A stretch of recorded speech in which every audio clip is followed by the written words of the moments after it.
What's up, guys? Emser Knows Books back today with another video, and today I am talking about the sixth debut book of this year, being Close Relationships with Strangers by Krista Diamond.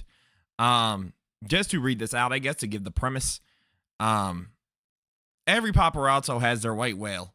For Ben, that person is movie star Jack Whitlock. Reviled by celebrities and the public, Ben is one of the last remaining paparazzi scouring the streets of LA. Amateurs with camera phones, social media, and a lack of bona fide stars has slowly killed a once essential role in the Hollywood apparatus.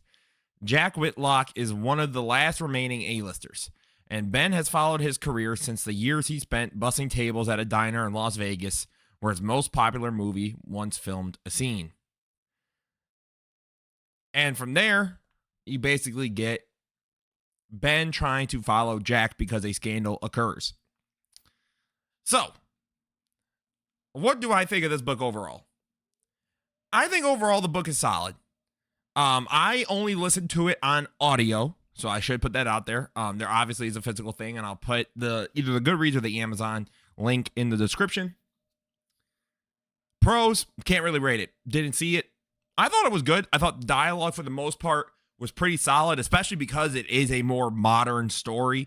I felt like they didn't go too far in terms of like cringe humor just for the sake of it or anything. So Krista, I thought overall did a pretty good job there in terms of modern writing.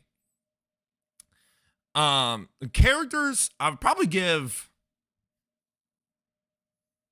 a 3.5 to a 4. Because Ben, I think, is an extremely interesting character. And even in the book, it is described basically as like a Jake Gyllenhaal in Nightcrawler or Ryan Gosling in Drive. Like basically the idea of seeing this person who is so obsessed with this idea of obtaining this picture, of obtaining his dream, basically, is extremely creepy. At times, I do think the side characters felt very much like, okay, the plot needs to progress. So that's why I wouldn't give it a 5. But I think Ben and his girlfriend in this book are both extremely interesting characters. And seeing so much of Ben's insight into things is so odd and so creepy. But I find that engaging. The plot I probably give like a 3.5. Like I said, I think some of the characters kind of disguised it. This book is very short. I will put that out there now. It's about 320 pages, physical. So the audio for me was only like 4 hours, I think, but I also had to sped up. So I think at max it was like 8. Either way, if you bump the speed up, you could probably get through it in one sitting, maybe 2 maximum. I think if we went into some of the other stuff, so the plot I thought was like a 3.5. I think at times we could have used some stretching out of scenes to kind of let the character progression flow a little bit better. And at other times, I was like, okay, I feel like we've kind of beat this point into the ground. Then we could have used some trimming. Themes. I don't usually rate themes, but I genuinely think this inflection on paparazzi, especially, again, in 2026, is such an interesting idea. I would give it a 4. I do actually think that the ideas that this book explores are pretty compelling and interesting. Then, if we went into just about anything else, I think this book comes out to about a 3 to 3. I'll probably say 3.5. I'll give this a 3.5 stars. Maybe you could round it up to a 4 if you really convince me. But from what I've read and what I thought of it, I think there's a lot of potential. And I think that Krista Diamond definitely is personally climbing up my list of like, okay, whatever she comes out with next, I'll probably give it a shot. She's not a insta-buy like my top 2 from the videos, I did. I think ultimately the book in and of itself could have used a little bit more. I don't know how to explain it. I feel like the focus of the book at times was in the wrong places. That's how I want to put it.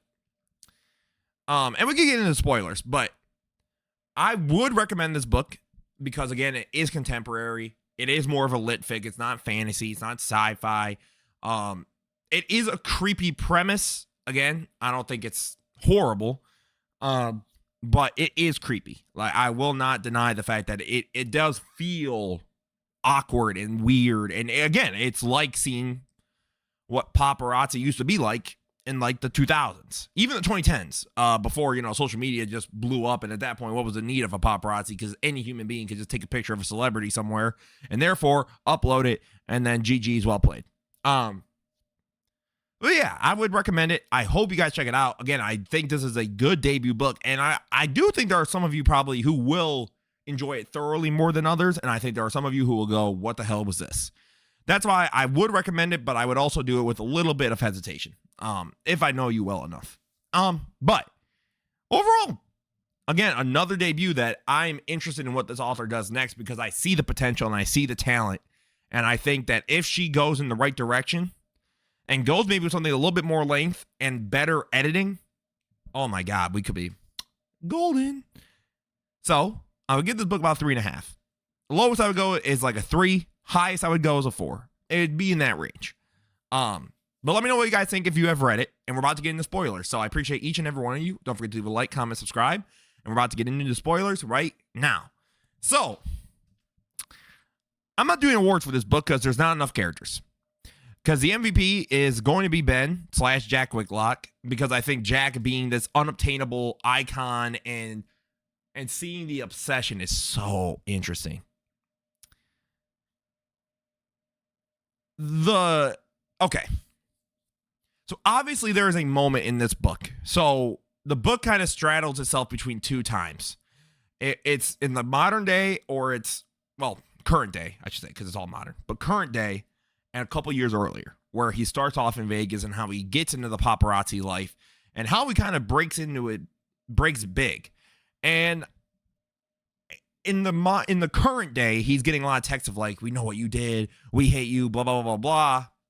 Then the threats all come because he outed a woman or a celebrity as gay. Like, I believe it was a woman kissing another girl, and like, it was like, oh my God, don't post it, blah, blah, blah, blah. And the person's fans go crazy, which I do think actually, again, if we're talking about themes, the fan bases of communities or fan bases of celebrities or of games or of movies become so crazy and toxic and this entity of its own that I think at a certain point it's like, whoa. So that idea I thought was awesome. But I felt like what was exposed, like, I get it, like, it is a very intimate thing for that person to be revealed, but I was expecting something crazier of like, I'm exposing an affair. I'm exposing like your social security number. Like, I don't know how to explain it. It's just like, for the amount of crazy threats you were getting, you would think that he did something. I don't know though. I guess forcefully outing someone is crazy. And that is where I think this book is so interesting, because again, there are these like weird questions you kind of ask yourself. And I think Ben's girlfriend is an interesting character too, because in some ways, right, I think she was a great thing for Ben. But I think the problem is, and I think what this book does that's so interesting to me, is at multiple points throughout the story, people go, Ben just seems off. Like, Ben's just a little weird. And in some ways, I think it is a little bit one of those things of like, you know, it's like those questions of like, oh, was Ben always like this? Or did he get there and whatever? But I don't think that's necessarily the point. I think the point is that sometimes in life, regardless of who it is, if they're rich and famous or if they're dirt broke, sometimes people just are a little different in how they view things and how they view people and how they view the world. And I think it's so interesting. We get Ben's background and seemingly how much his family was so despondent from each other, and how people do parasocially connect to these celebrities. And at the very end, he finds Jack Whitlock, who has I don't know, it's either a sex addiction or like like he is like a sex addict. And what I thought was so interesting though is when he goes up to the house and he gets the picture, or we think he gets the picture. At the very end of the book, Ben basically is like, this is love. And I think in a way it is this commentary on parasocial connections to celebrities who don't know you, and for better and for worse, how these people are human. And again, that is in the best and the worst ways possible. Like, there are celebrities we know are awful human beings. Terrible.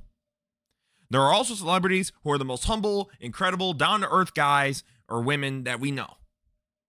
But there's a spectrum. Just like in real life, when you go to a damn Target, you can meet the nicest people there, or you can meet the absolute shit stain of the planet.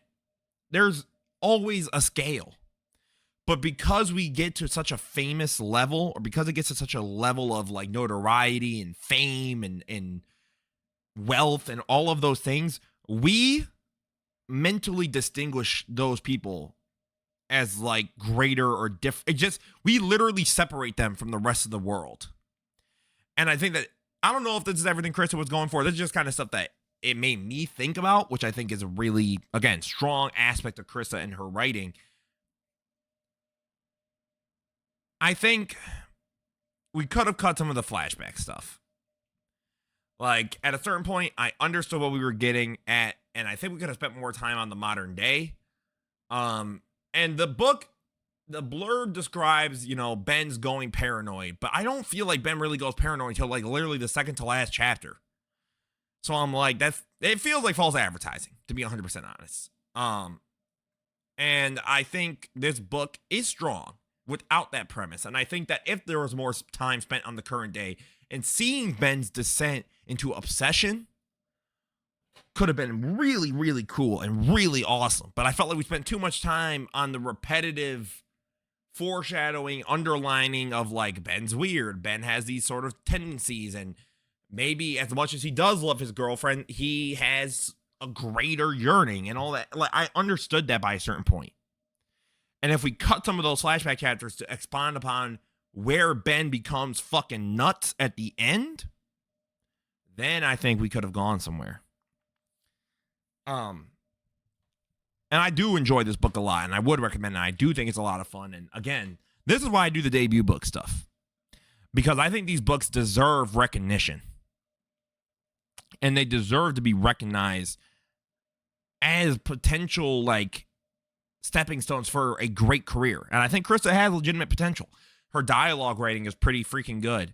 Her world, I guess I don't really include world building in this book because it is just basically you're in modern LA. So it's like, I don't know, as long as you do nothing ridiculously dumb, I don't really care.